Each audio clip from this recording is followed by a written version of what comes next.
Hey everybody, Shane Presley here, Rock Paper Podcast. Thank you for checking out another episode of the show. Today's features my buddy and returning guest, Jordan Suter. Jordan stops by to talk about his new acoustic album coming up and everything else he's been working on this year. And we have a great time catching up over at Gaslight. So swing by and visit them. And say thanks. Buy a cold beverage for all their continued support of St. Louis music. And big thanks to my friends at Roughneck Beard Company and American Rambler for their continued support of this show.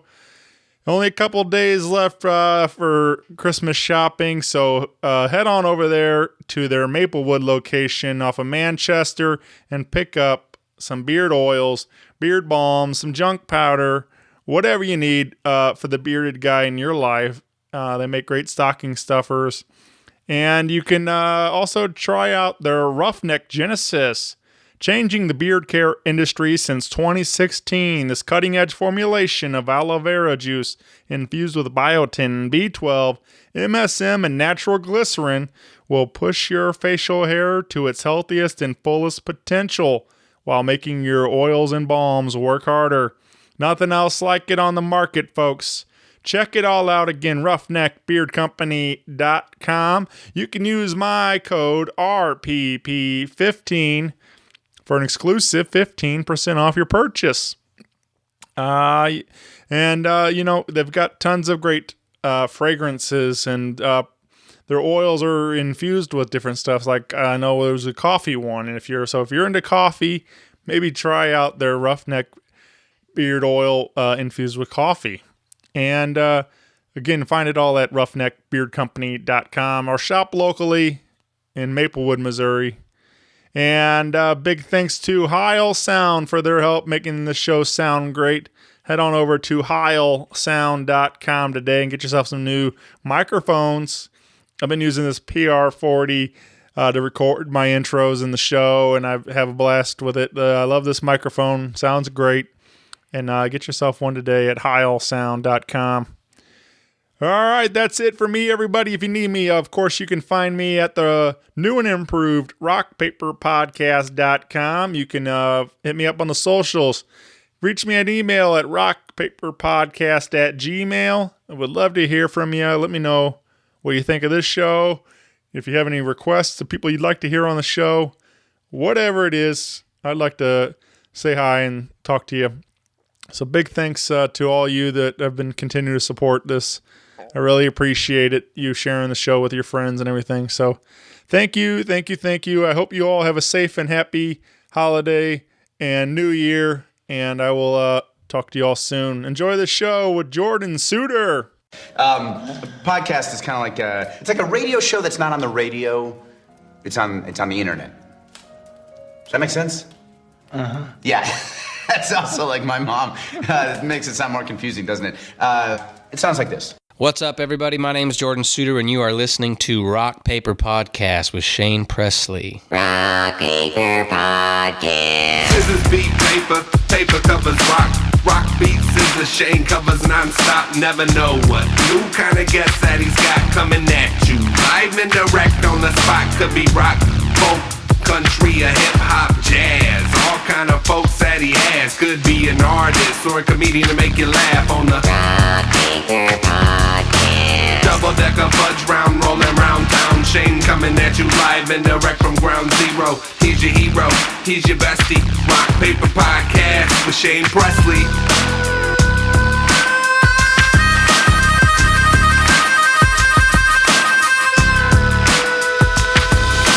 Rock Paper Podcast.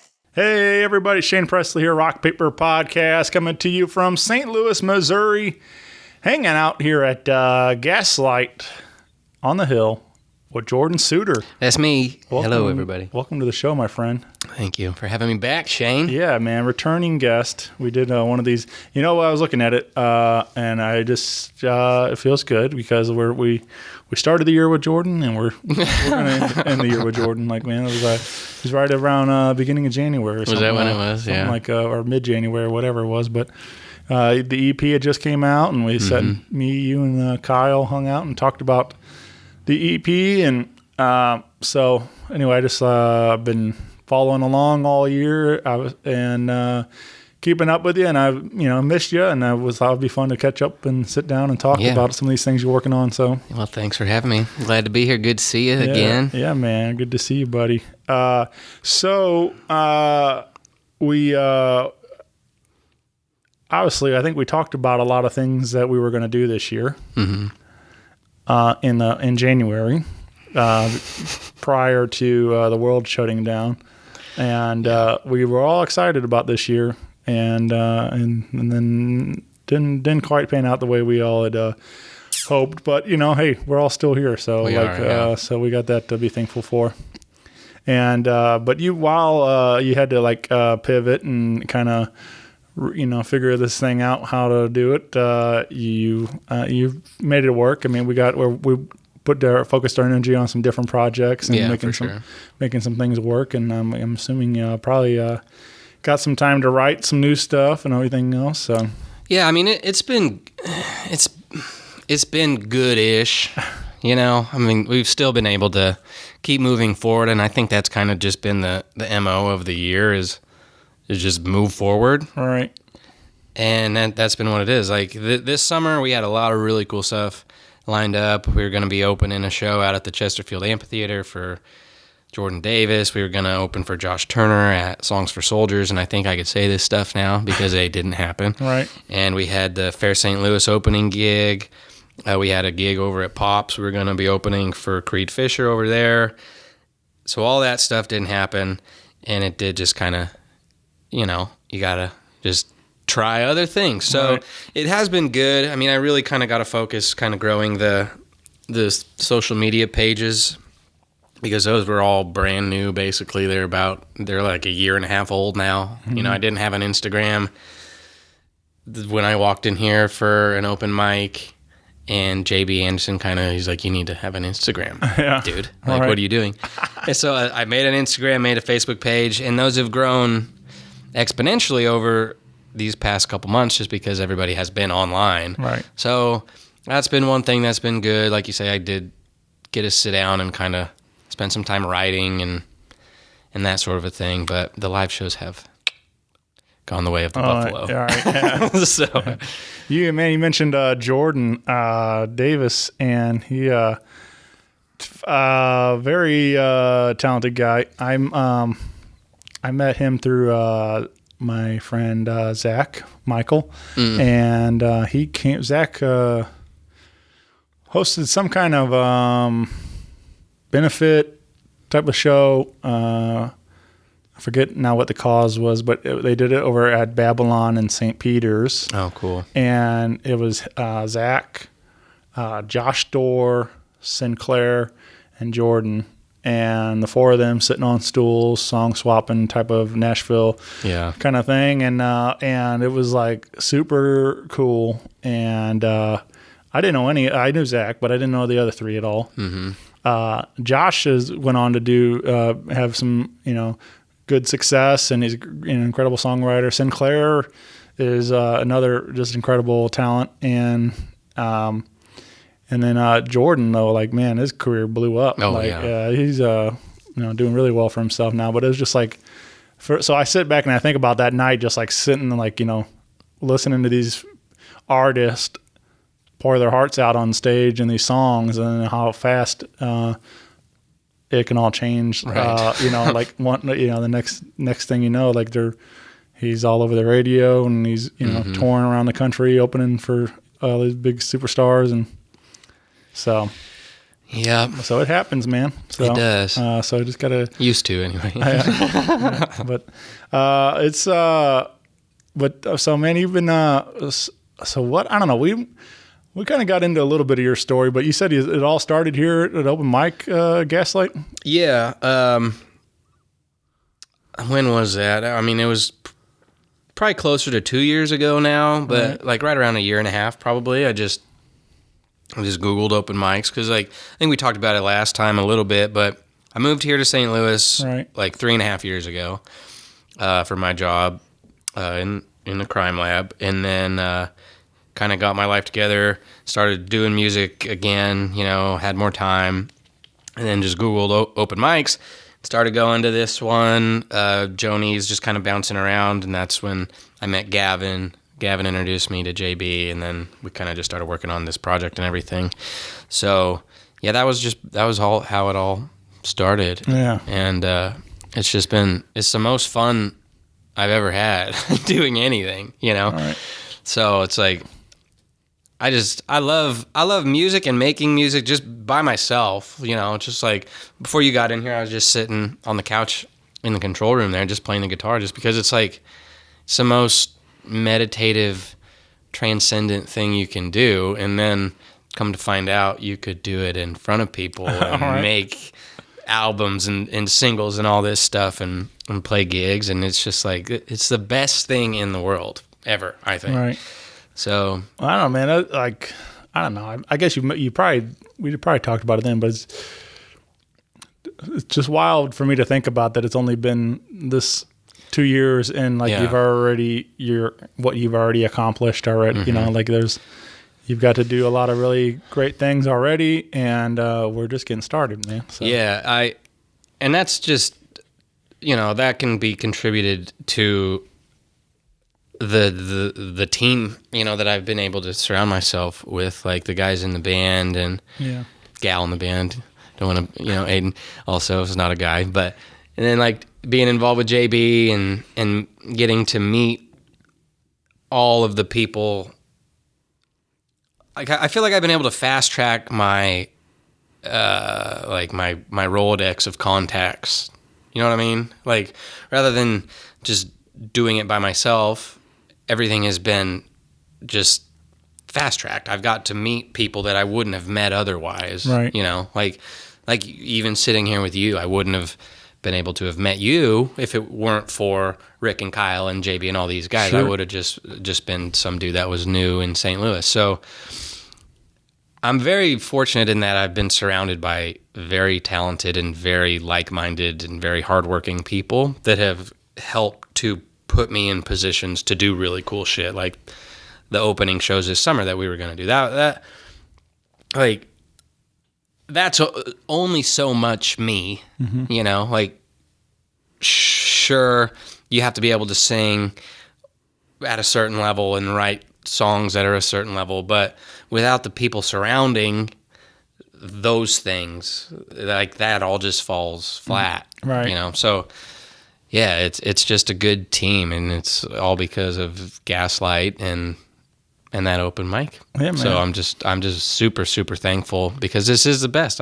This has been the best couple years of my life without question. And it's all because of music and this place and Yeah. all the people I've gotten to meet and The music stuff I've stuff's got to pretty do. cool, man. Oh, yeah, pretty cool. So, I'm saying now I don't have a band or whatever, but like even when I was just being down at Broadway Oyster Bar and having that's my place. Like I love the music there, I love the food, the atmosphere, the people, and everything. But it's just like a hub for creative people and stuff. And like so, there was always whether you're the band's playing or artists, other people coming to watch the band's playing, and me being working the door, I got to talk to everybody and meet all kinds of people Right. and stuff. So like, I feel like that way too. Like it was just a great networking tool for sure. So yeah. And that is like one of the biggest things I think I've learned in the past 2 years. It's like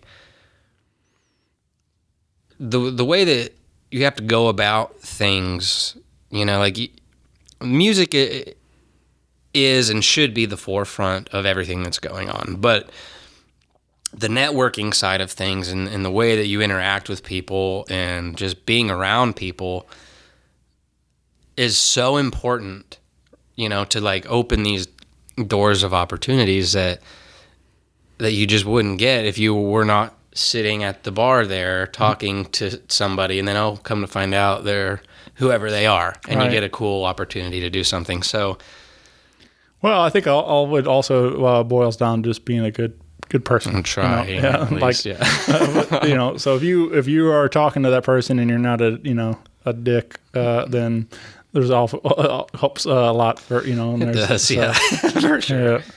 So, well, you like I said, you get to surround yourself with a bunch of talented people. Let's talk about the Jordan Suter band that we got to kind of.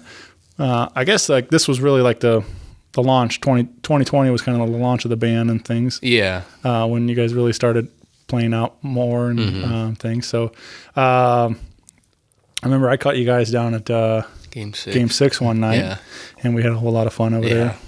I love that place. I love playing down there. But yeah, so it's Kyle Ray's on drums, and then Rick Wagner plays lead guitar, Danny Heflin plays bass, and then Aiden Black sings harmonies with us, and it's just fun, man. Like I'm just really thankful for those folks, because playing with a band, like playing a solo acoustic set is fun, but playing with a band is just so much better. It's so much fun, and without them, I wouldn't be able to do that. So, and it's great. And we've kind of, I kind of rode like I'm very type A and OCD. Like I want to practice every week. And I tried to, and when we had a bunch of shows, it made sense to do that. Like every Sunday we'd get together and practice, sometimes 2 times a week. But now, with everything off the table, we kind of tried to do that, and I was of the mind like, okay, well, let's just keep practicing, so when stuff opens back up, we'll be absolutely ready to go. There will be no rust. We'll be ready to they could put us on any stage ever. We'll be ready to go because we've been practicing. But there's no shows happening. Like we have some Game 6 shows up in 2021 on the calendar right now, and we'll practice for those, but I kind of felt bad. Like I feel like I'm wasting your guys' time here if we're just practicing for a hopeful show. Yeah. So we haven't gotten together in a couple months probably now, but I see them all the time, Kyle and Rick, and I'll shoot Aiden a text every once in a while. She's in school. She's super busy now, and I'll go out and hang out with Danny and his family and stuff. So it's all still like, we're still the band, but there's just been like no reason to practice, which sucks big time. All right. But it just is, it is what it is. Yeah. So yeah, those guys are the best. Yeah, for sure. Big shout out to all of them. So I just actually last night I discovered. So one of my favorite podcasts is Song Exploder. Oh yeah, and I just discovered last night that there's now a Netflix series about it. So I was like, why didn't anybody tell me this? And again, I don't listen to every Song Exploder episode, so maybe they have mentioned it and I just didn't catch it. But because I usually pick the ones. I kind of go through there. There's obviously certain things I'm just not. It doesn't interest me. So, I'll pick ones that I like. But anyway, the Netflix series is really great, and I watched this one last night with REM, and they go through the song "Losing My Religion," and was really interesting. But it was like even that band who's been around forever. "Losing My Religion" they recorded 30 years ago, and it's like. And they're talking about like, they don't play shows, they don't haven't really been writing new music, but they still hang out all the time. They're still a family. They're still all best friends, right. And so it's cool to hear stories like that because then we always hear stories about bands that all hate each other and stuff and can't even stand being in the same room together and things. Yeah. But then like it's nice to hear stories about bands that actually like hanging out with each other and stuff. So yeah. So I hope, in 30 years, whenever you come back on the show, we're still having the same conversation about how great it is hanging with the band and stuff. So, right. Yeah. Well, and we've talked too, like, I've talked to Rick and Kyle mainly about this, but I was like, look, I hope that this project opens doors to where, like, you aren't in it anymore. Like that means we're doing something right. If you've got other opportunities and bigger opportunities, take them, go do it, but yeah, I would like to keep everybody in the band, but like we have talked about that. Yeah. Like if you have an opportunity to go do something awesome, go do it. Cause then that means we're all doing something right. Right. You know what I mean? But yeah, I love them. I hope that doesn't happen, but it would be a good problem to have. Sure. You know what I mean? Yeah. So. Oh, hey, my drummer happens to be on tour with, With whoever. Yeah. Like, so, that'd be awesome. right. So. Yeah, maybe, that's what's fun, man. Like, it's just, again, like, we all want the best for our friends. You know, that's what it is. That's what it's all about. Right. So if they definitely take the opportunity if it comes knocking. Well, we, talking about some of the projects that you're working on, we did release a couple of new singles in 2020, and one of them was really a fun song, and now is like launched some new merch and everything else to go with it all. But you have a song called Pablo that came out, and this is a fun tune for sure, man. Yeah, so, that one's a banger for sure. which is fun for me because, like, yeah, obviously anybody that's listened to the EP, you know, it's pretty mellow. Yeah, for sure. You know, more minimalist approach to a lot of it. Like, you know, you do have some, strings and different things. There's some things going on in there, but it's not really like. But this felt like you let loose. You know, like it's a little more of a stomping rocker. Right. So it's anyway, it was fun to hear the difference, different side of Jordan coming out. Yeah, and I mean, like, it's just it's fun to put out all of these songs because, like, you know, when we play a live show. Well, let me back up. When I started when I got a band, like, then you start writing songs a little bit differently, right? Because it's not just you and an acoustic guitar. Now you have so many different tools to work with. Like, Rick can play the shit out of a guitar, so let's put some spots in a song where Rick can really rip on a guitar, or like Kyle can do some cool shit on the drums, or Danny can come up with this cool bass groove. So that's what Pablo was. That was kind of the first one. Like, I did write that on acoustic, and I kind of imagined it like some swampy kind of, you know, nasty kind of swamp tune. And then we got together with the band, and I'm like, oh, this is a full-on rock song. So then we just played it live, and then it kind of evolved to this it evolved to what it is and what was recorded and what was released.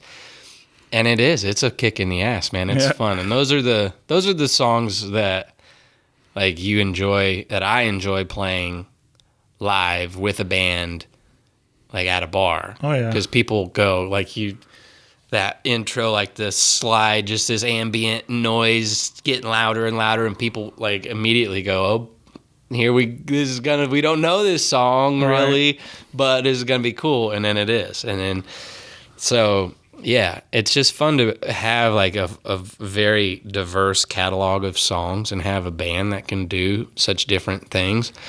Because, you know, like, we all are influenced and are fans of so many different types of music. And me in particular, because I am me and I know myself, but it's like, I like to pull from all of those things. Like, I like rock music a lot, right? You know, so it's like, fuck, let's make a rock song. Yeah, man. It's fun. Yeah. So.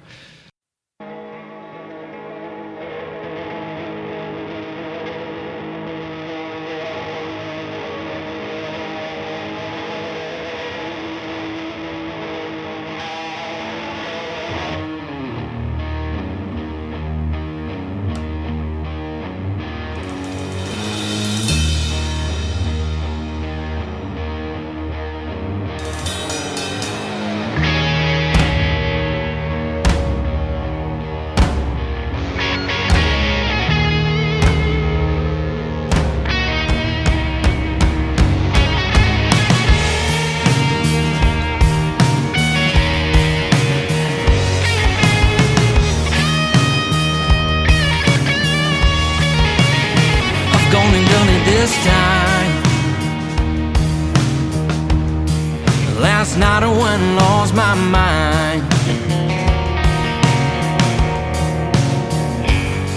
Started out at the river and it ended with a long white line.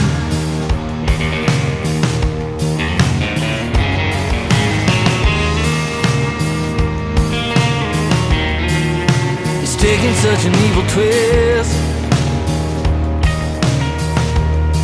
I never thought it would end like this.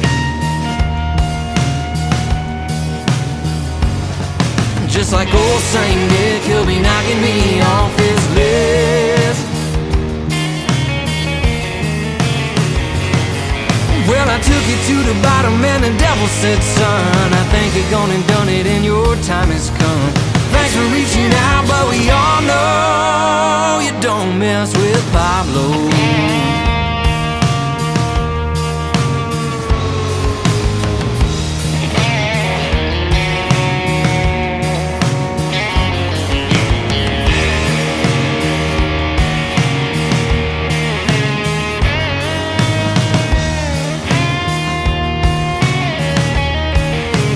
Put my chips all on black.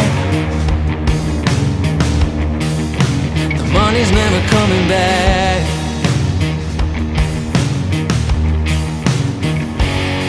If I could find me some scratch, I could buy me another stack.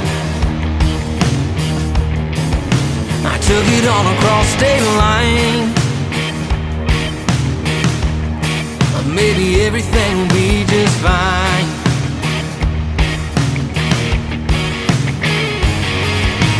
Worst comes to worst, it'll buy me a little more time. Well, I took it to the bottom and the devil said, son, I think you're gone and done it and your time has come. Thanks for reaching out, but we all know you don't mess with Pablo. You don't mess with Pablo.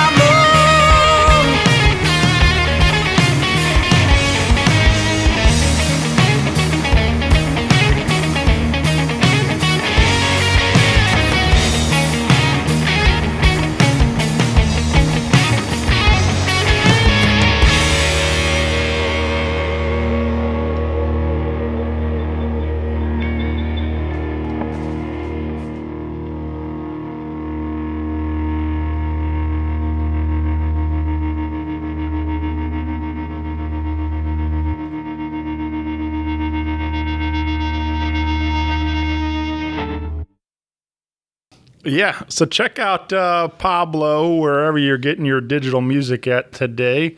But I mentioned you can even support this project, the Jordan Suter Band, by buying some merch. And you made me laugh so hard the other day with you posted a video on mentioned your new Instagram and Facebook pages, and you posted a video of you promoting the new merch, and it was so silly. Like, so Yeah. That was fun. You got to kind of channel your own John Claude Van Damme, Chuck Norris kind of inner, like inner voice there coming out like with that. So it was. If anybody hasn't seen it, you're out in the like woods or whatever, and you got like your, and then promoting the different shirts, and then you even put the women's tank top on, and that got me. Yeah. Yeah, I wanted to do like an Uncle Rico highlight video type of vibe. Man, I better throw a football quarter mile. Exactly. So I went out and did it. I went out. It was like it was down by Fenton, like by the Merrimack River, and I was like, it was fucking freezing. You know, it was cold. That was last weekend, 2 weekends ago, and I'm like, there's not gonna be anybody out on this trail. It'll be fine. And sure as shit, there's people walking on the trail. So I'm like, putting on that women's tank, you know, like freezing, like making sure nobody's walking around, and I'm like pulling on that vine, like making sure it wasn't gonna fall, and setting up my camera on my tripod. I just had the best day. I was just giggling, and you know, then I went home and added all the sound effects to it. I just giggled my ass off making that. And then that would have been almost even better if you're just swinging across on that vine and then just broke. I was nervous. I was like, this thing's gonna come down, and then this whole branch is gonna fall on top of me. But no, it was good. So yeah, I got some shirts. If you want to buy some shirts, you can go to the website. That's jordansuter.com. Shameless plug. Yeah, man. Yeah, they look real sharp. Is that Andy did those, right? Mm-hmm. Yeah. Shout out to Icon and Ink for keeping us all looking good. Yeah. He does a damn good job. All those shirts that he's designed and made, they're just really nice, which is nice to have like good quality merch. You know? Shit doesn't fall apart, which is important. It's like, thanks, Andy. Oh yeah, You're a man. Yeah, he's and a great guy too. So go out and support Icon and Ink over there. Oh yeah. Well, you yeah, man. So check out the song and click follow on your Spotify and stuff for more. It goes a long way. Yeah. That I don't know, man. People kind of, we're kind of knocking it a little bit, Spotify and stuff, and I get some of it. That obviously nobody's making it rich off of Spotify or anything like that, but I think it is an incredible tool to have. Sure, it's like a business card, right? I mean, it is what it is. It's not going away. Right. So you could either whine about it, which is easy to do, and I have, but what are you going to do? Yeah. Just use it to your benefit and then try to do something, like move forward. That's all there is. That's all you can do. Right. So I love what they do with, like, if I listen to an album and then like sort of like what Pandora also does, like, but it's more in that vein of what I already listened to. So like that's what's fun is like the other night I listened to Black Keys, and then it kicked up like so many other like things that like just after it played through, and it started kicking up like White Stripes and Cake and Beck and like, I mean, just like so many other similar artists, but there was some things that I never heard before. So like, and that's what I, again, like an artist like yourself, if you can kind of get into that algorithm where they start lumping you in with other, mainstream country artists and stuff, people are like, well, who's this guy? And discover you that way and stuff. So I think that's really a powerful thing, if you can figure out how to get yourself into that mix. And I mean, there's a use for all of it, and sure, best case scenario, you'd be getting paid for your music, but that's not the case. That's just not the way it works anymore, really. Like Spotify is what it is, and you have to find the benefits of it. I'd like to know, because obviously that's we have that information at face value for what it is. Like this, everybody shared their list the other day, and like so many plays and so many countries or whatever. And if you boil that down, it's like for what we're getting paid, it's nothing. But I'd like to wonder how many of those people went out and bought it, or bought a T-shirt, bought a concert ticket, or whatever it is, something other way to continue to support, because like, or told a friend and they bought it, and so on. So like that information's not on there. No. And that's the kind of thing, like, cause like I listen to a Spotify all the time, but I also buy the record, I buy the shirts, and I support, the projects that I love. So it's like, and I know I know I'm maybe more, rarity at times for some of that stuff, but I really hope there's a lot more people out there that are actually doing that. I think a lot of people are kind of passive fans. That's kind of the vast majority, but then you do get the outliers like yourself, or like every band has the diehard super intense fans, and those are the ones that make the difference. Like, sure, the passive fans are great, and if they want to come to a show, if you happen to be right in their backyard, they'll go. But like me, I'm a diehard Blackberry Smoke fan. I absolutely love Blackberry Smoke. I've seen them, I don't even know how many times, and I'll go to their shows. But I've been to so many other shows as a completely passive fan, like just because they were close. I was like, oh yeah, I'll go to that. But it's the intense fans that are important, that you want, to keep close and near and dear to your heart. Right. So, I don't know. And Spotify can maybe do that for somebody, They go, oh my God, I had no idea this band was a thing. Now let me dive into their catalog. Right. And then all of a sudden you've got somebody that's like a super, super fan. Maybe. I don't know. I'm sure it happens. Fingers crossed. So. Yep. Yeah, man. It is what it is. That Blackberry Smoke, they are fun. They're the best. Man, I don't even remember how I just came upon them, but I've seen them several times now at the pageant and things when they come through, and just always a lot of fun. And so good. That Whippoorwill is like just an incredible record. That's on my top 3. Oh yeah, Yeah. I went and asked you the other day, as we were prepping for this. I said I'd like to, if you would, to prepare your top 3 favorite albums of all time. And so you said, what you got, man? We can get into that, and I'll tell you why. And I thought about this a lot. And this is kind of a divisive question, I feel like. Well, let me tell you why I asked you first, okay. And then we'll get so I've been really digging into this the 500 with Josh Adam Myers. It's a great podcast. If I've been talking about it a lot, but I love what he's doing because Josh himself is not a super fan of music. Like he is now, but prior to starting the show, there was all sorts of bands he didn't know about, and he was like he talks about a lot that he was like kind of stuck in this like, Soundgarden, right. 90s grunge, and like that's what he liked, and that's what he listened to. But his friend was like a super fan and like always playing all these great records. So he wanted, and in honor of his friend who passed, he wanted to like challenge himself to learn more music, and so he's discovering a lot of these records for the very first time, or right. like bands that maybe he knew the hits, but he didn't know the albums. Exactly. And so like he went and he's doing 500, the Rolling Stones 500 greatest albums of all time. And he's starting at 500, going all the way down to 1. And so he makes jokes that like, we're going to do this until, 2045. Yeah. So,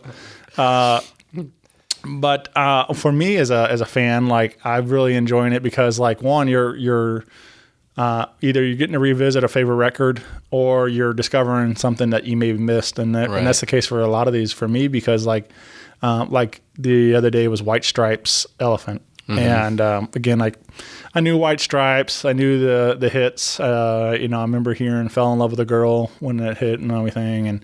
And I know Jack's other work afterwards and things, but I just never really dove into that record and never really appreciated it just because like something about Jack's voice always kind of bothered me. So I never really super got into it. But as listening to them talk about some of the stories, Josh always has a guest, and one of them was for that White Stripes episode was Anthony Jeselnik, who happens to be a huge fan of White Stripes. Right. So one, it's helping hear stories of his experience and everything, and how he connects to this band, and so on. So I really loved what they're doing with that, talking about these albums, and I was like, man, and that's become a big part of my life is an album. Like I like hits, I like the singles, but I'm always more of a B-side guy. Yeah. Like I always find something deep on that album that I connect to way more than I connect to what the radio single is. For sure. So I've been wanting to I know you're a big fan of music as well, so I thought it'd be fun to kind of dive into maybe 3 of the top 3 records that helped influence you as an artist and help make you who you are today. Okay. So this is like it is a hard question. Right. Especially as a fan of music, it's like I have so many that I like. Sure. So like, okay, where like what albums hold a special spot in my history and my soul? Mm-hmm. Okay, so the first one that I think of is Alice in Chains' The Devil Put Dinosaurs Here. Okay. Now, it came out in 2013, and I'll tell you why. So, 2013, I was living in Greeley, Colorado, playing baseball on a summer team. And we played up in Casper, Wyoming, and we were coming back from a game. It was like 10 o'clock at night, and I hit an elk. So I had a Chevy Avalanche, and the Avalanche was in the shop all summer. So I had a rental car all summer. And I couldn't connect my phone to it or anything. So I went to Best Buy, and I bought 2 CDs. And I was like, well, these are the 2 CDs I'm going to listen to all summer. And I bought Alice in Chains, The Devil Put Dinosaurs Here, and then a Black Stone Cherry album. I think it was like Between the Devil and the Deep Blue Sea. I love that band too, man. They're great. Oh, yeah. But I would listen to Alice in Chains every morning. I would go work out. I would do my tee work and stuff, take ground balls and everything. And then go play a game. And it was just like the greatest summer ever. And that was just the soundtrack to that summer. There you go. So that one's on there. And then my number 2 is Johnny Horton's 16 Biggest Hits. Okay. Because we would listen to that CD when we played pool. Me and my brother and my dad would play pool and listen to Johnny Horton. And I know that he would listen to Johnny Horton when he played pool with his dad. So it's like it's just kind of a warm... Yeah, and a lot of sentimental. Yeah. So that's number 2. And then number 3 is Blackberry Smoke Whippoorwill, just because I know all of those songs. Yeah. And it's like, and that came out in 2012. So I graduated high school 2011, and that was like my freshman year of college. Like this scared freshman kid, but it was like I listened to that all the time. Yeah, I love that. That you're sharing these stories, because that's exactly what it's about for me too. It's like I can put on any of my favorite records and time travel right back to this time or whatever, wherever it is, wherever I was listening to that or this song, and even like trigger smells and all sorts of memories and stuff, man. It's like, it's wild what the journey that it can take you on and stuff, man. But Anthony I was telling you about the White Stripes there, and like Anthony said that he actually waited, I guess this record store did like a midnight release things, and so they would stay open until 12:30 to get the new albums out first thing Thursday night or whatever it was, or maybe it was whatever it was. I think it was Friday releases or something. It used to be Tuesdays, and then I think it went to Fridays or whatever it is. Anyway, maybe it was Tuesday. But so anyway, he said he talked about going out to buy the CD at midnight because he wanted to buy that album so bad. Mm-hmm. And I was like, man, I can't even remember like the last time I waited, had anticipated buying an album and again, like you're saying, you went and bought that CD. Like he also talked about he didn't have the CD player in the car. He had the tape deck, so that hooked up to his Walkman so he could play the CD. So I thought that was funny too. Like took me back with that because, but yeah, man, it's just, now everything is instant, it's like everything is just music has gotten to that point where for a lot of people, I feel like, not for me, but for a lot of people, it's just like a thing, it's like, it's so, there's no value or appreciation to it because they can have every song in their pocket wherever they go. Yeah. It's really lost to the kind of the romantic side of it. Right. I think. But that's what I love about a record is there's something, even if I like vinyl a lot, and that creates even more of the process where you actually have to put the, record on the turntable and stuff. It's a physical act of listening to it and stuff. And but I love that, man. Like I said, just the way you can put these records on and think about that, right, the back that summer or whatever it is and stuff. So. Oh yeah, and it's amazing. Like that Allison Chains, the rental car was a Mitsubishi Galant all night, and it was a nice car. It was fine, but the windows weren't tinted. It was hotter than balls in there, and I always had both of my baseball gloves in the passenger seat, and it was just I'll just never forget that summer. So that you hit the Elk with that car? With my Avalanche. Oh, your Avalanche. Okay. So the Avalanche was getting repaired all summer long, and I had to drive the Mitsubishi Galant around. I don't know, when you were saying that too, I just laughed thinking about. Remember in Jackass when they take that rental car to the demo derby, and they beat the hell out of it, and they even spray painted the racing numbers on it, and they had a blow up dowel in there and all this stuff, and and he brings it back to the rental, and he's like, yeah, well, it's got a full tank of gas. I don't know. I was thinking about that the other day, how funny that skit was.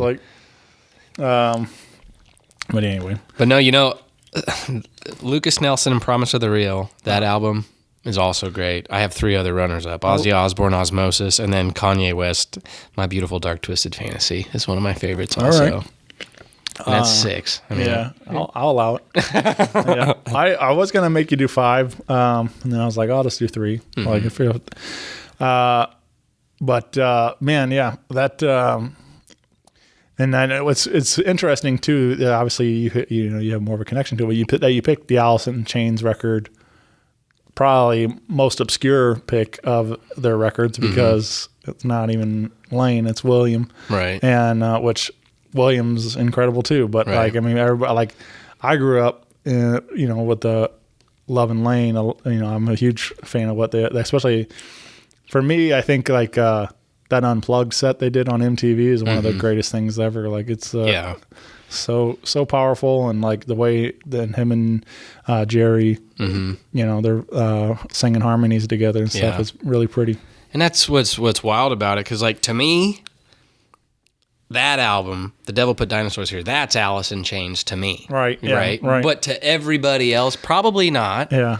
But to me, like that is it. That's the pinnacle of Alice in Chains. When like obviously like Rooster, all this stuff is, but like that's in my soul. Yeah. You know what I mean?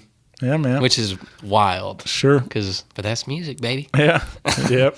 So I do feel like there's something really about it too, like about how, like for me, I tend to like gravitate towards certain records because it's where I was introduced to the band at. Like I have more of a sentimental attachment to this particular album because it's the first one I heard. And, and it's hard for me to like maybe go and appreciate newer stuff or even older stuff sometimes.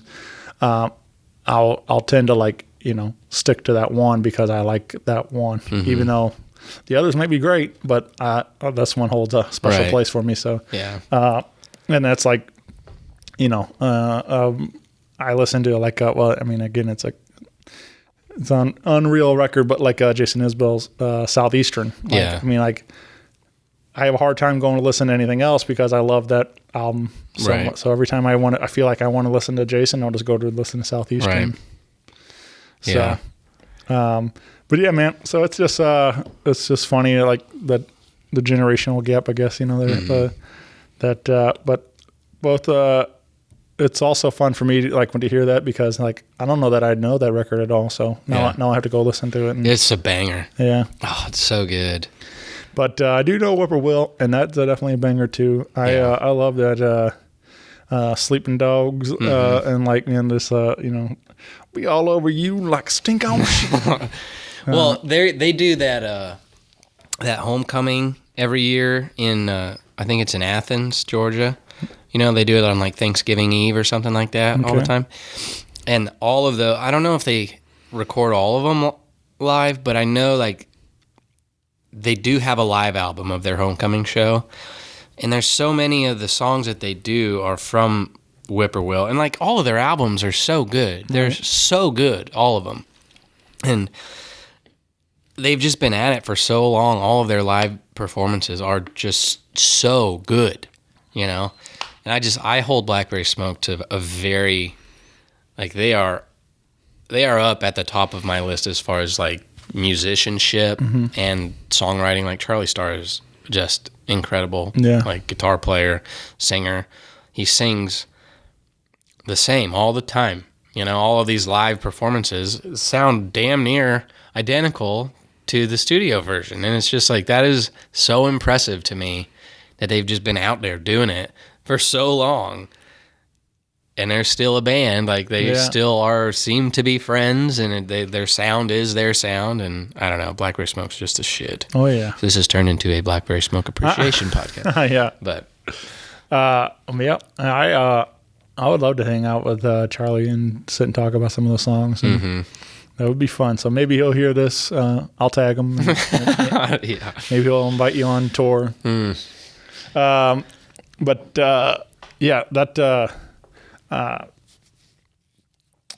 you said Lucas was also in there. Lucas Nelson, The Promise of the Real. That was made. That was in the runner-ups. And I was thinking about the time I got to see Lucas come to town.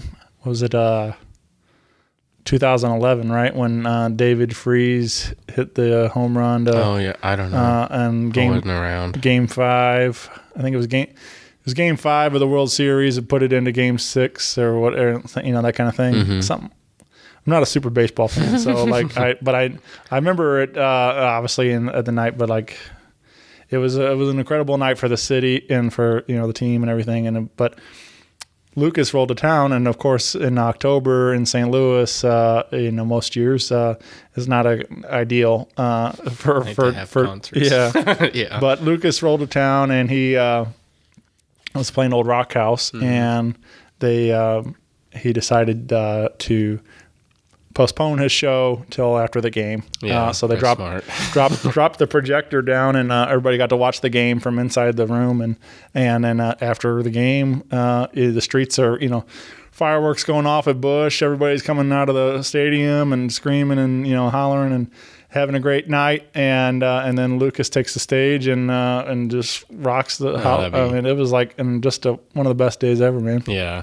He's incredible. I saw him for the first time at Sturgis, and it was like, it's at the Buffalo Chip, and I don't know if you've ever been there, but it's a huge amphitheater, and people ride their motorcycles in and drive their golf carts in and everything, and everybody's super spread out, and it was really cool.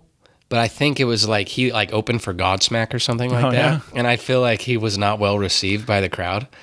And I kind of felt awful for it. Right. Because I was like, this dude is the shit. Oh, yeah. And it was just maybe not the best environment. Sure. But that I've seen him also probably 5 or 6 times. And every time, he's incredible. Like that obviously the whole family is pretty impressive. But I saw once Willie did this country throwdown tour, I think they called it something, and they were doing it's all outdoor, but I think they were purposely doing it in non-traditional places. So they played in Columbia, Missouri, and they played, and I think it was, I don't know, might have been something to do with the fact kind of farm aid and helping farms or whatever. I don't know if that's part of it or not, but they played right outside of the Midway truck stop. Midway truck stop is actually had its own reality TV show for a little while because I didn't know that. because it has everything in it. It's there's a tattoo parlor. You can get your taxes done. Oh my God. There's the restaurant. And it's just everything. It's just it's this crazy building, and it's a massive truck stop. And but right outside of that was this big cow pasture, and they set up this concert right out there. And so it was really well done. Everything was set, really professionally done and things. But it was just kind of weird to think that here we're gonna have a country concert right in the middle of this, cow pasture. But listen to this. This lineup was insane. Of course, Willie was headlining, but I got to see, and a lot of these guys were on the side stages, not even any names yet. But Lucas was there, Lee Bryce, Brantley Gilbert, Randy Hauser, I don't know. I forget now, but those guys alone, Stacked, yeah. those guys alone. I mean, all those guys are selling out their own, arenas and stuff and everything else. But it was cool, man. And of course, I got to meet a lot of the guys. Yeah. Got pictures with them and things, and they're all hanging out the tents and stuff. So that's my favorite stuff. When you actually get to meet those guys on the way up and things before they. So, but yeah. Don't know if you don't know Lucas or Blackberry Smoke or even Blackstone Cherry, like you said, you need to definitely go do some homework and check those records out. But I saw Blackstone Cherry over at Pops, last maybe 2 winters ago. Was that with Shaman's Harvest in that year? That one? I don't remember. Yeah. It might have been. But they kick ass too. They're good friends of mine. I just went over there by myself and kind of just wandered around, walked around up top, and walked down on the floor. But they're killer, man. Yeah. Well, let's talk about some more Jordan Suter music, and you also you also released a song just a bit ago called Sledgehammer. Yes, and this is just you and the guitar, right? Yeah. So, kind of going back to reevaluating things this year and how we're going to move forward. Kind of decided that maybe we should just do a live acoustic sort of thing, just because that's, in most circumstances, that'll probably be how people see or hear me playing most of the time. So it's like, well, one, these songs need to be out, you know, because you don't want to play a bunch of songs that people can't hear if you're going to play a show. And two, this is exactly what I sound like. You know, like, this is as good and as bad as I'm going to be. Like, this is me. This is exactly it. This is live. This is start to finish.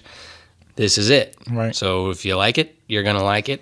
And if you don't like it, you don't like it, because there's no frills, you know? So we're putting out this live 12-song acoustic album. It's called 30-10-20. That was a date that we recorded it here in this room. And that'll be coming out in January. But yeah, Fix You, that was a Coldplay cover. That's the only cover on there. And then Sledgehammer is one of the other 12 that we did. So yeah, Sledgehammer came out, I think, a couple weeks ago, and it's available to listen to now. And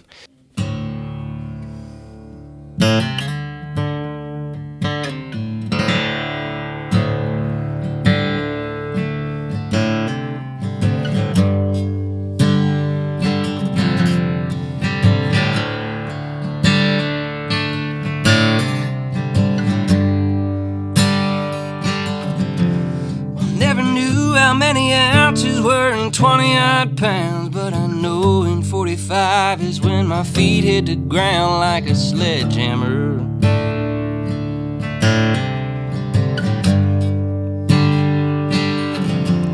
I'm coming into a world where the sun doesn't shine, and being hard's the only thing that's gonna keep you alive.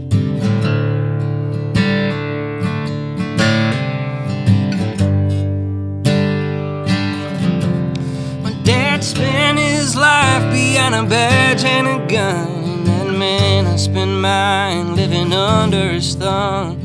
Growing up hard and mean, living life with that bastard. As fast as that man could run, I'll bet I could run faster. They call me Sledgehammer. It's more than a trick, son, I'll show you after. I'm a sledgehammer.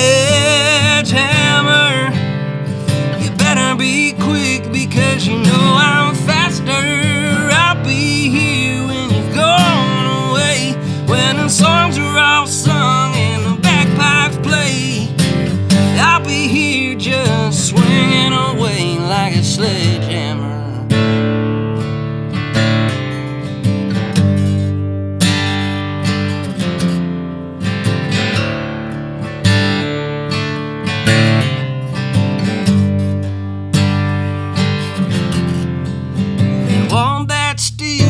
Like 10,000 pounds, and every day it gets hard to get my feet off the ground.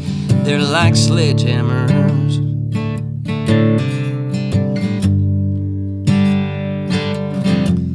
I used to be as hard as steel and solid as stone, but this is what you get, working your hands to the bone. Everyone you love is come and they've gone. This is life after. I swear there was a time when they called me Sledgehammer. They call me Sledgehammer. It's more than a trick, son, I'll show you after. I'm a sledgehammer. You better be quick, because you know I'm faster. I'll be here when you've gone away, when the songs are all sung and the bagpipes play. I'll be here just swinging away like a sledgehammer. I swear there was a time when they called me Sledgehammer.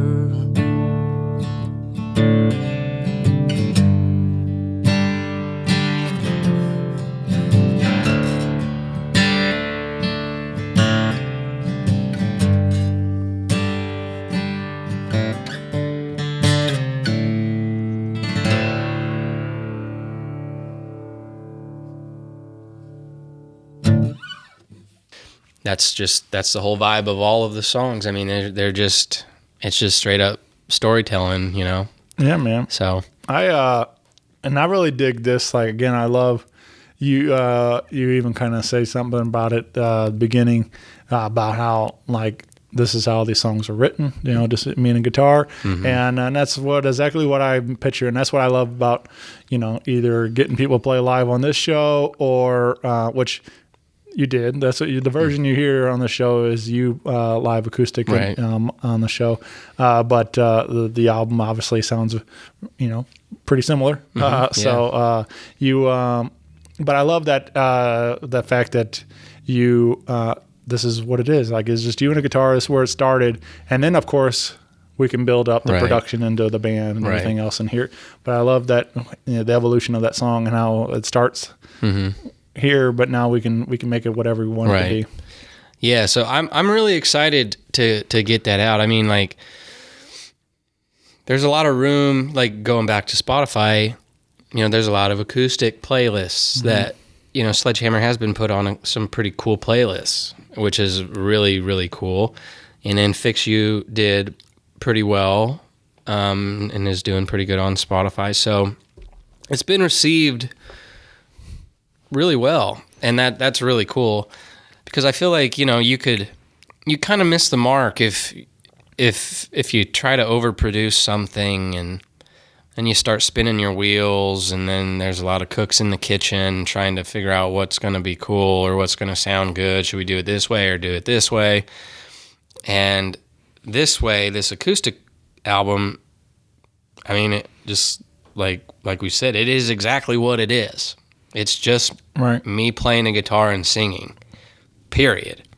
You know, and it's the story, the songs, and that's it. So I'm excited to get that one out, and that'll be available. Like, we did a video of it, so in January, middle of January, people will be able to go and pay. It's not going to be a lot. I don't know exactly the price point on it, but it'll be no more than $10, and they could have this audio and video.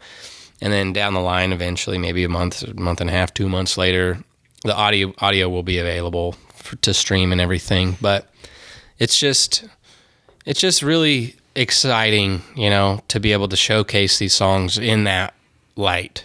It's like there's nothing gonna be missed. It's like this is a song, Right. you know, which is ultimately what you do it for. You write a song because that was what was on your heart or on your mind or, you know, bubbling up out of your soul, and here it is. Sure. So I also believe, like, that, not knock anything, but, like, a lot of things can be covered up by, for sure, production. like a lot of electric guitar Yeah. or, you know, whatever it is.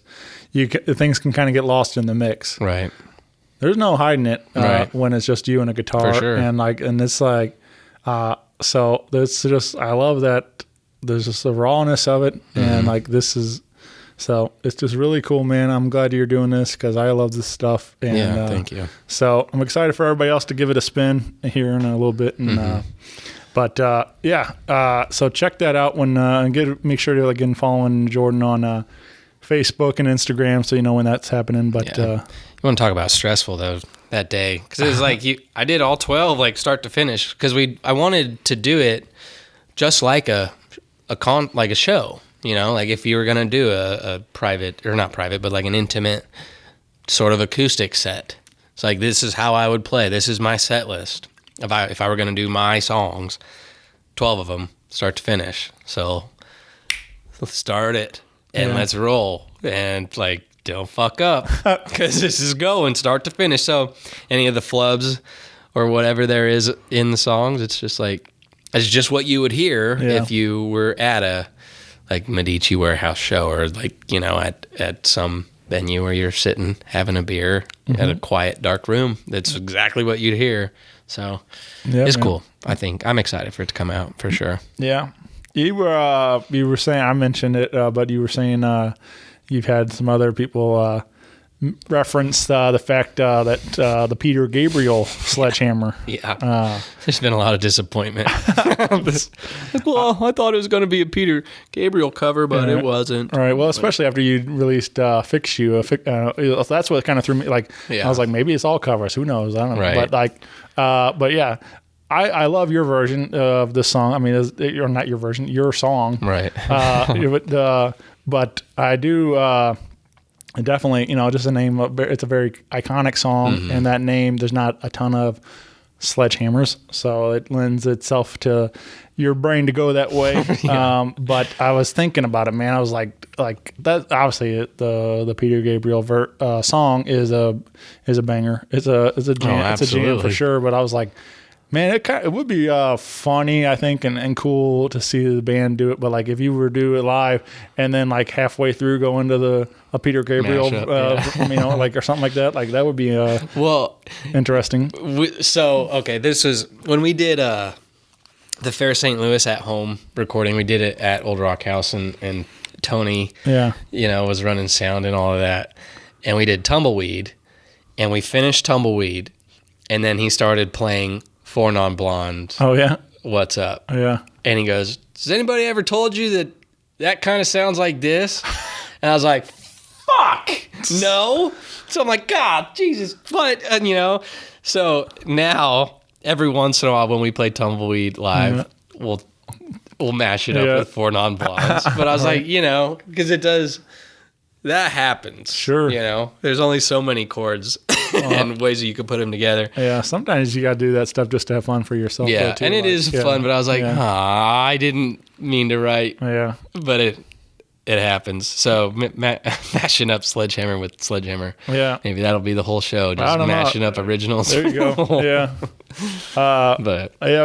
This would be really fun, I think, because they are so wildly different. Yeah, for sure. So it would just be interesting, I think, to see you guys do it live. Mm-hmm. I don't know, maybe not, but I just think it be fun. Yeah, I think people would get a kick out of it. Yeah.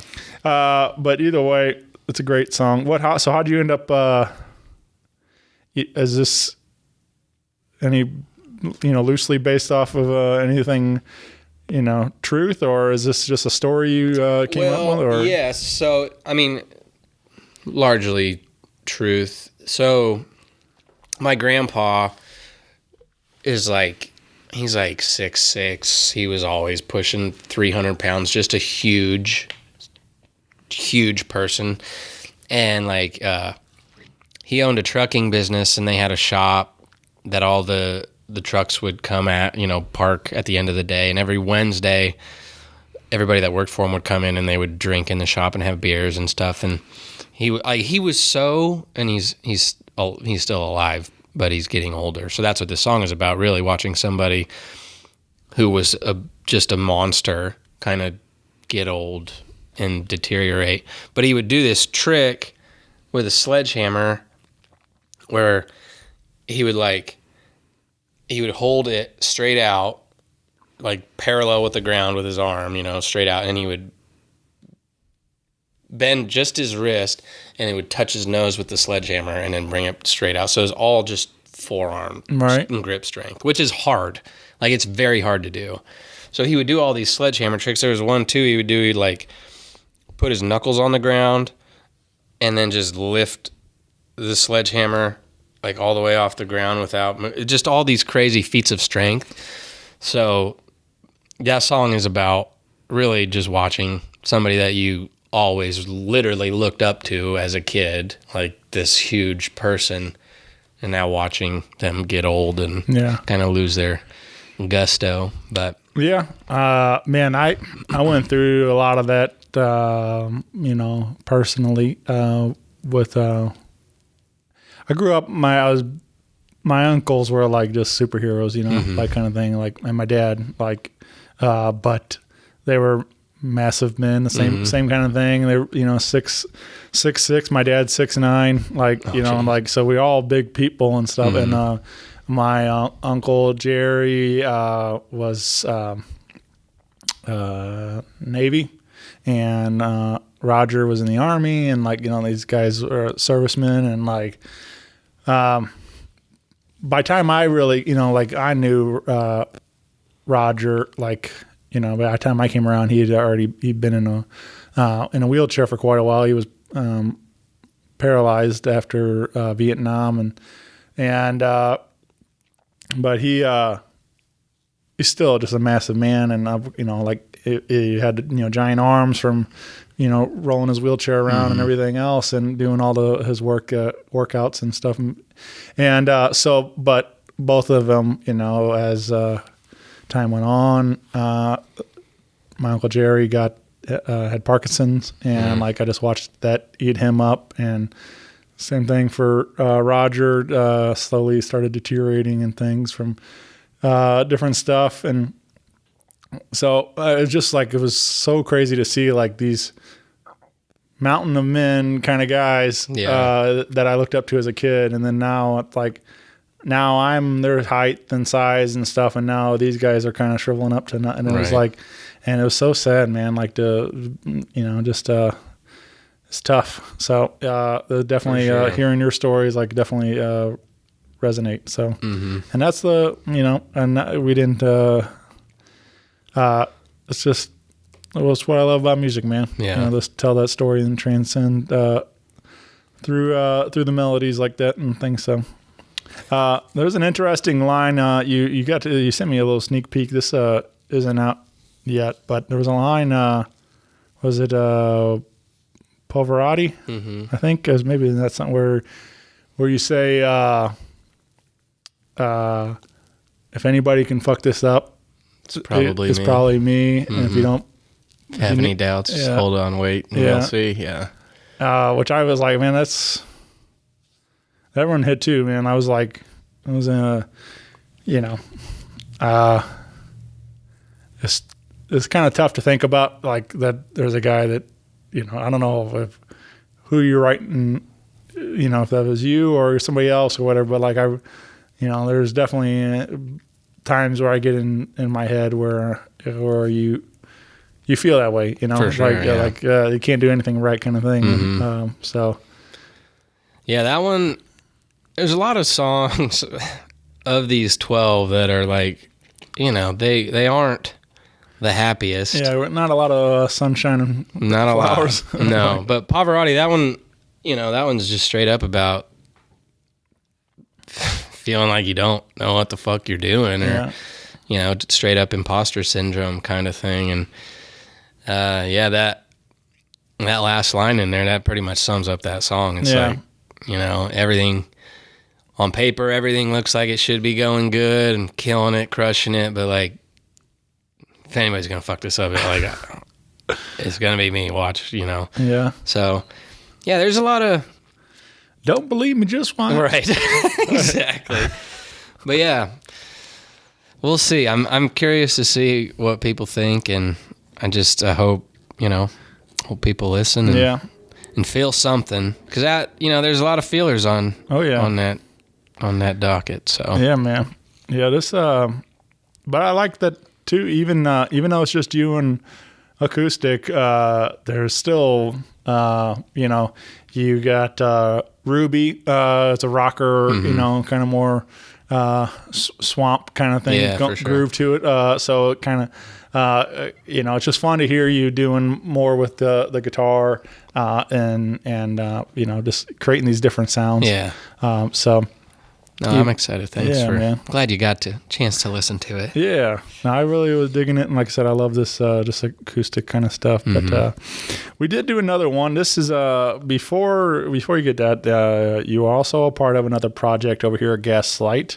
We haven't really even touched on it yet, but we are recording this a week from Christmas, and you guys are putting together a Gaslight holiday compilation of you and a bunch of other great artists around town. Yeah, and that'll be out on 24th, and we did performed a song, Little Drummer Boy, for us here on the show. But you also do this song on that compilation. Right. Yeah.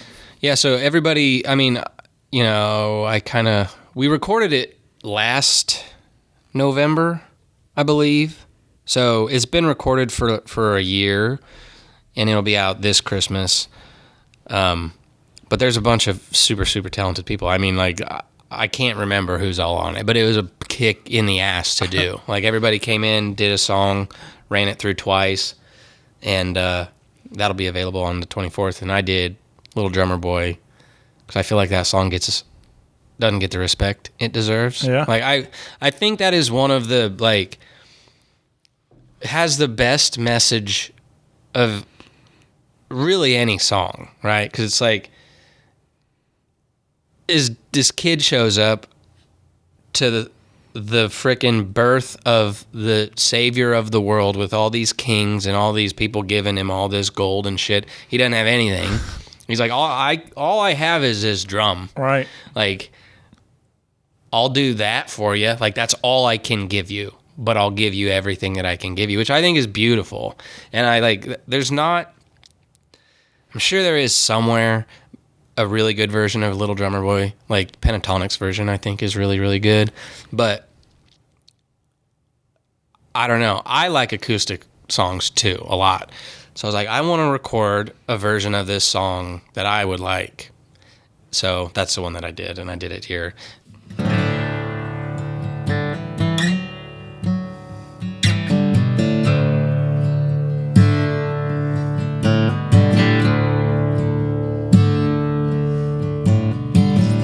Come, they told me, pa-rum-pa-pum-pum,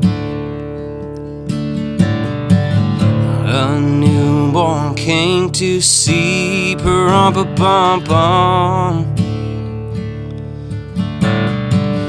our finest gifts we bring, pa-rum-pa-pum-pum,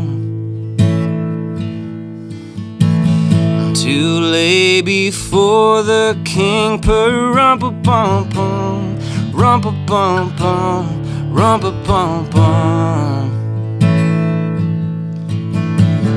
for to honor him, pa-rum-pa-pum-pum, when we come.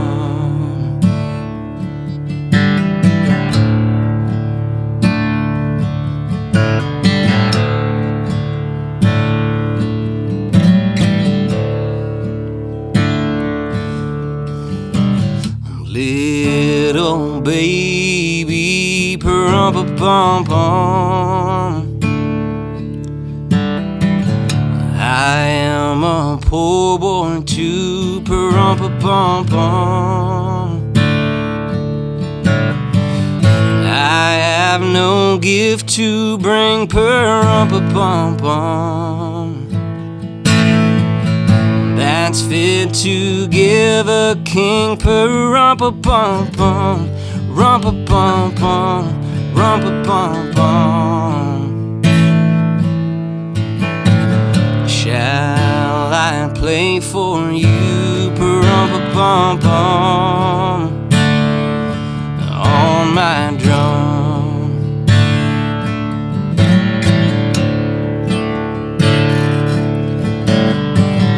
Mary nodded, pa-rum-pa-pum-pum, the ox and lamb kept time, pa-rum-pa-pum-pum, I played my drum for him, pa-rum-pa-pum-pum,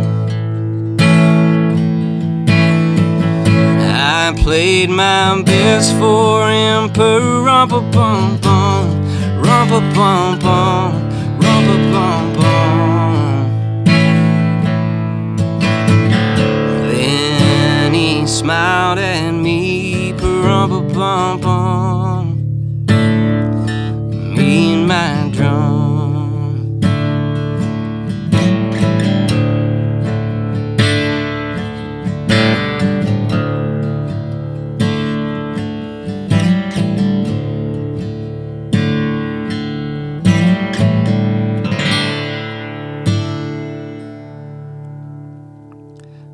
Yeah, I just love that song. It's always like resonated with me. The whole message behind it. Christmas songs are good like that. Yeah. Yeah, some of them are, make you feel good and things. There's a message in the story. Some of them are just really dark and creepy, but they put them to like a lighter sound, and like you're like, okay, well, that sounds, that's a little cheery. Yeah. But then you're like, read the lyrics, like, man, this is messed up. I'm like, yeah. My friend, I guess I use the term friend loosely on. He's a comedian, Matt Bronger, and he does a bit about that how dark and scary some of these are. Like, do you hear what I hear? All stuff like that kind of thing. Like, it was just taken out of context. These are some weird songs, but for sure they're all old as shit. Yeah, but yeah, that'll be cool to hear. I mean, I haven't heard those songs in since we recorded them down here, so that'll be nice. Yeah, man. Yeah, check that out again. That'll be out on December 24th, and you can play it for the family, share it with everybody, and it'll be around forever. Yeah, man. Let's talk.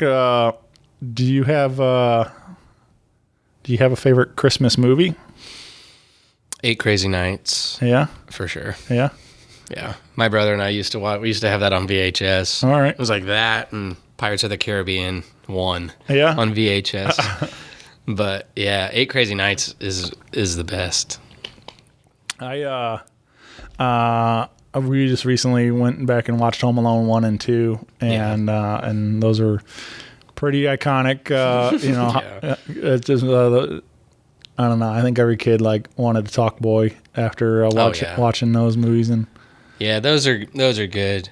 But 8 Crazy Nights, it's just it's hilarious. Yeah, I just laugh out loud at it still. Sure. It's yeah, I don't know. It's so what about a favorite dish? Is there a certain thing you think of for the holidays that this is now it's Christmas. Yeah. Well, we always had ham and scalloped potatoes for Christmas, and I hate ham. Yeah. I fucking hate it. And all ham?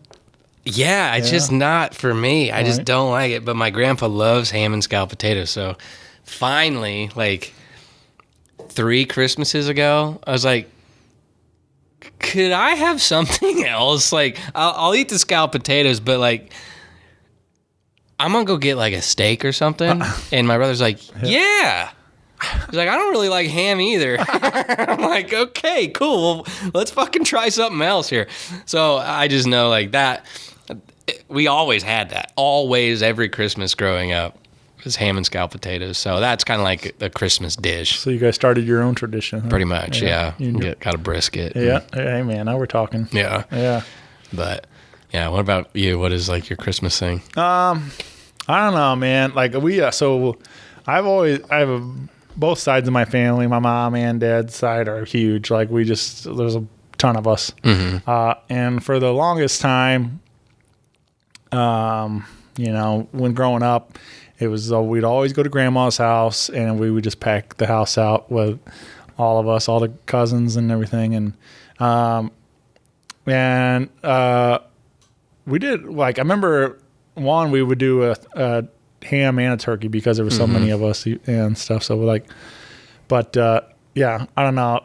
Mashed potatoes has always been my thing. I'll put a hurting on some mashed potatoes, man. And so, not that they're exclusive to Christmas or anything, but grandma's mashed potatoes or something I always look forward to and things. So, I don't know what they do, but there's a little bit extra love in there or something. And and of course, all the pies, and I'm a dessert guy too. So yeah, but yeah, I've been trying my own hand at doing some cooking. I do a lot of baking. I enjoy around the holidays and things, or for friends and family. But I was doing a cheesecakes for a while, and that's always fun. But a big hit is this recipe I have for a carrot cake. Oh, I fucking love carrot cake. And it's really good, man. Yeah. It's but when you make it, you realize, man, this is awful for you. But it is so good. Is it like thick, or is it like thin in a pan? No, yeah, Like- it's very very thick and dense, Yeah. and like it's and all made from scratch, and homemade cream cheese frosting on it and stuff, and 'Cause my grandma makes carrot cake. That's probably, every holiday, it's a holiday because there's a big old pan of carrot cake, but it's like in a brownie pan, Yeah. and it's thin with the cream cheese frosting on it, so it's a little different. But oh my god, yeah. it's the best. Yep. Yeah. I got to make one Christmas Eve, actually. I got to make that cake and take it out to the family. So, but yeah, man. We are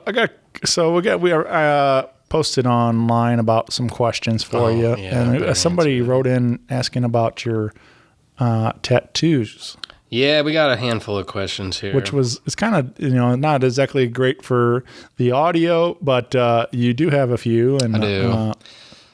Yeah, so I've got a leg sleeve on my right leg, and that's all like nautical stuff. There's a shark, an eel, an octopus, and a ship, and it takes up my whole right leg. And I got that because my brother and I scuba dive, and we went down to St. Croix for a week. And I just think I love tattoos. I'm like a tattoo fanboy. I kind of like, a lot of the people I follow on Instagram are tattoo artists. I've just always loved tattoos. So I knew I wanted a leg sleeve, and I never knew what I wanted. And then we got back from that trip in St. Croix. I was like, that's exactly what I want. Like this, it was a fantastic week. It was just so awesome. So I was like, let's put that shit on my leg. Yeah. Take on my whole leg. So then got that one. I've had this one for probably 4 or 5 years now. And then I got my family crest on my left shoulder here. I got that when I was 17. How long does a leg sleeve take you? It took how many hours? 40 Yeah. hours. It was brutal. It took forever. But it's really good. I got that one in Denver at Till Death, Denver. And it's a badass tattoo place down there, kind of off a 5 Points area. And then I got this one, the snake on my right arm. I got that one here. Jeff Meyer did that. And I got this one because of the Ray Wiley Hubbard song, Snake Farm. Yeah, man. So, Just sounds nasty. yeah. And I just love that song, and I think snakes are the shit. And I knew that Jeff, I've followed him for a while too, and he's just an incredible artist. So it's like I want some of his stuff on me. And Yeah, man. but I have 3. They're not not a lot, but they're pretty big.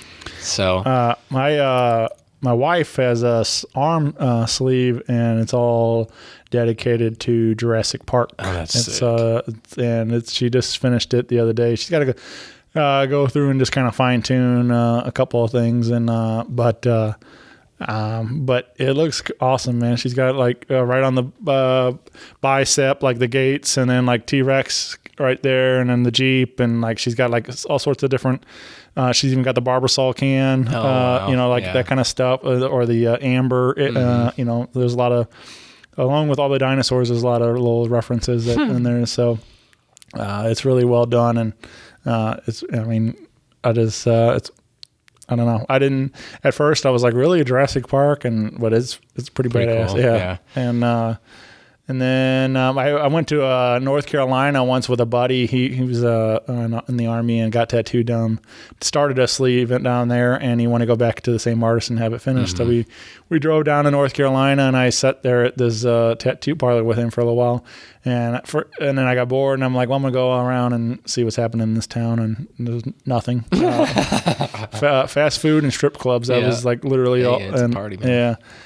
And but he, I think he maybe 12 hours or something from his elbow to his wrist doing this half a sleeve, and he knocked it out in one session because he, we're drove down for the weekend kind of Right. thing. So he was in there for the haul, and I was like, man, I can't imagine like sitting for whatever. I think it was 12, maybe more, but like sitting for that long, getting tattooed in like one session, like that's pretty intense. It gets, yeah. But this leg, I think the longest I sat was like 6 hours once, and it was just like, okay, right, this is a lot. Yeah. This is getting a lot. yeah. But yeah, there were some doozies of questions that came in. One was, what's your favorite dinosaur? And I don't really have one. You don't have a favorite dinosaur? Triceratops, probably. Yeah, Yeah. I don't know. that's a good one. And then this was a great one. Did you ever find Bugs Bunny attractive when he put on a dress and played a girl bunny? Which I think I'd be lying if I said no. Right. You know? I think everybody. It's Right. It's like Lola Bunny. And she's a babe. If she were a president, she'd be Abraham Lincoln. Right. And this is one too. Why do you and your brother chew on metal beer can tabs? It's gross. And I will say that it's just, I don't know. It's just a thing. It's like we have an oral fixation. We always have shit in our mouths we're chewing on. And it's probably not good for our teeth, but it doesn't matter. Doesn't matter. Mind your damn business, Mike. That was Mike Edelman, one of my best friends from my hometown. And I guess it's good to know that my friends think that we're gross. All right. So, but those are about it. And then you got the rest of your asshole friends here. Sure. Like, what town are you singing about when you sing about your town? Is it Pound Town? I think so. Yeah, good times.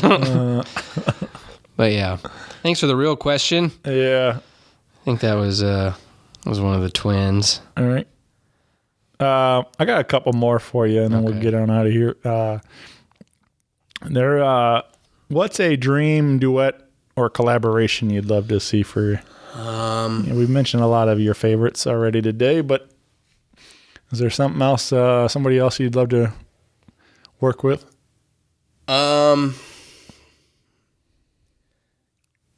Like working with Dave Cobb, I think would be Hell yeah. like that's the pinnacle, I think. And as far as like a duet, I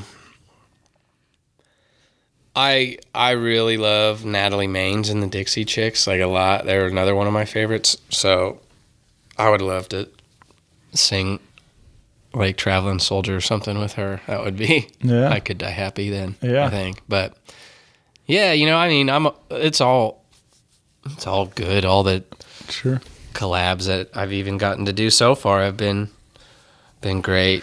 But man, those two are at the top of my list for sure.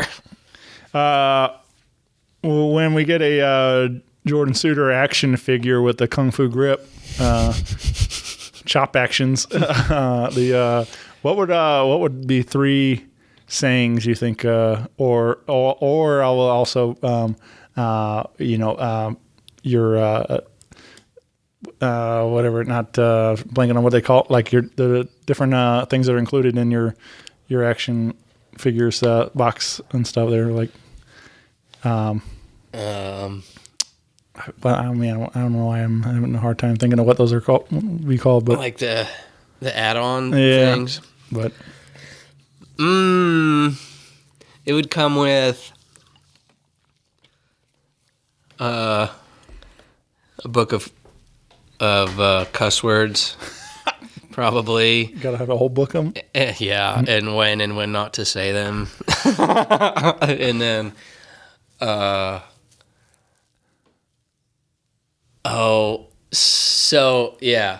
and that'd probably be called suit. Okay, so when I played baseball, that summer team I was on in Greeley, I would freak out a lot. I would get really aggravated, and my coach called them Suter bombs.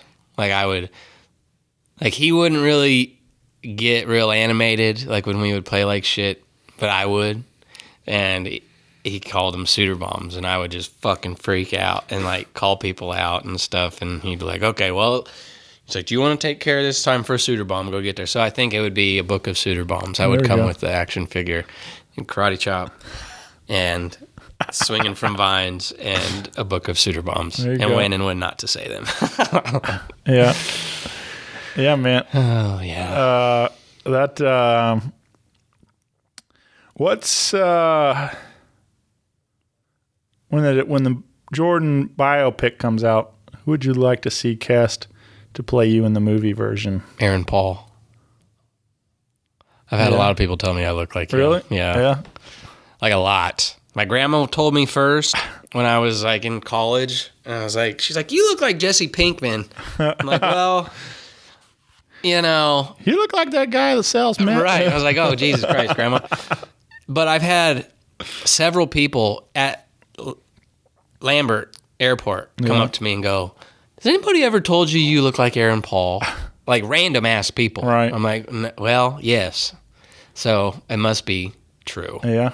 Because if random people at the airport are coming up and feeling like they need to tell you that, Yeah. it must be true. So that I think he could do it.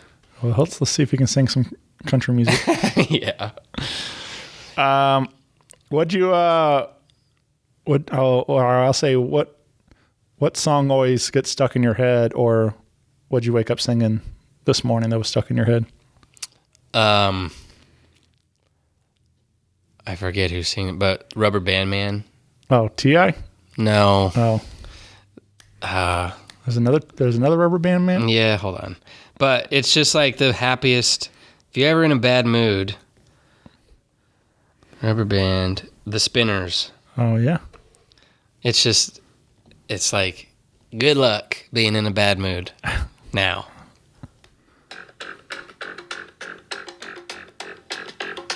I don't know if I know the Spinner. I probably do. I think I do. T.I. It's way off.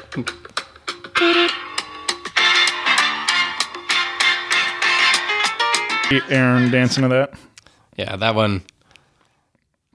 That's like at least three times a week. That's the first song I put on. Yeah. You know, it's hard to be in a bad mood when that shit's playing.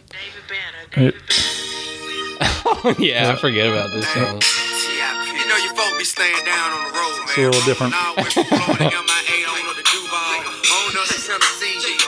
real niggas be showing love, you know what I'm saying? I really appreciate that. I told $100,000 cannon in the waistband. Yeah. Similar. Silly stuff. But yeah, man. Let's see. What else I got for you? So, do you do any celebrity impressions? No, not really. No. Nothing. It's always funny to see which ones, if somebody bites on that one. If there was something you think you could get into the Guinness Book of World Records for, what would it be?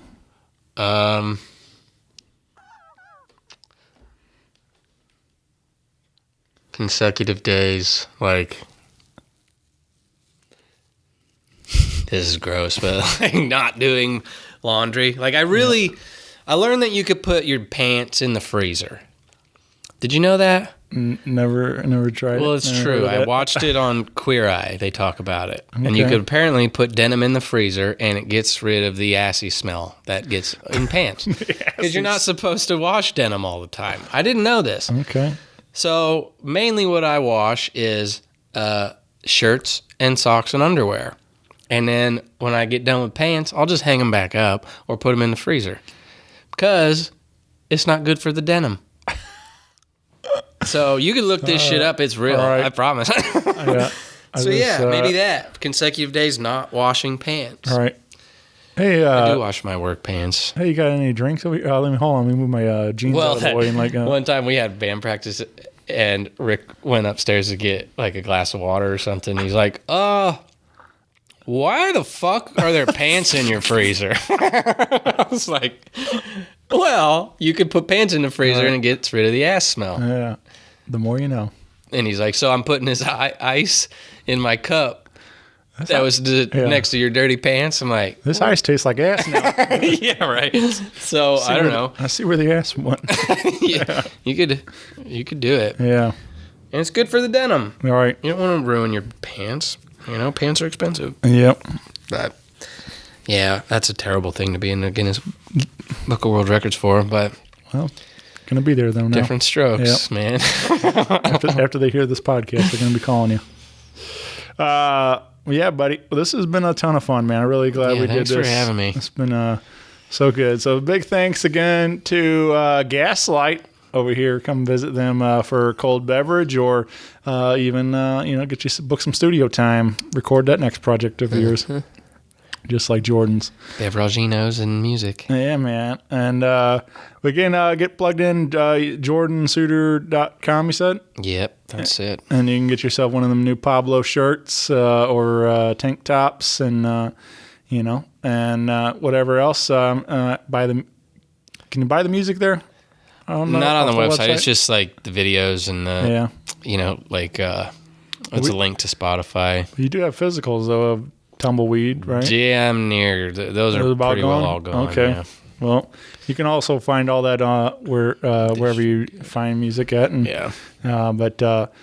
check that out. And again, keep an eye out for the new acoustic album coming soon. For sure. We've been doing try to do a Facebook Live every week, trying to get back on that train too. So hop on the Facebook, give that a like. Those are fun to just, especially when Aiden joins you and just the two of you hanging out. And I'm trying to do it a little different this time around too. Like I have a set list planned out for the next 6 weeks. So it will be all of my original songs over the next 6 weeks will get played, plus a couple requests. Like I'm taking a request the week before I'll play them. You know what I mean? So just to try to do it different. Yeah. Because the way we did it the first time, we end up playing a lot of same songs each week, and I feel like, maybe people were getting a little bit bored. You're just doing the same exact thing. So, yeah, hop over and check those out. I'm just trying to keep doing something, Yeah.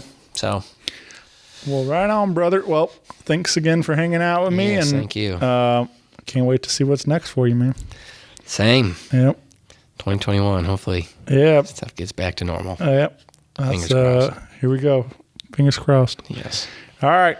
Thanks, buddy. Yes, thank you. Bye. See you guys. Bye, everybody. Rock Paper Podcast. Rock Paper Podcast. Rock Paper Podcast. Rock Paper Podcast. Well, yeah, that was it.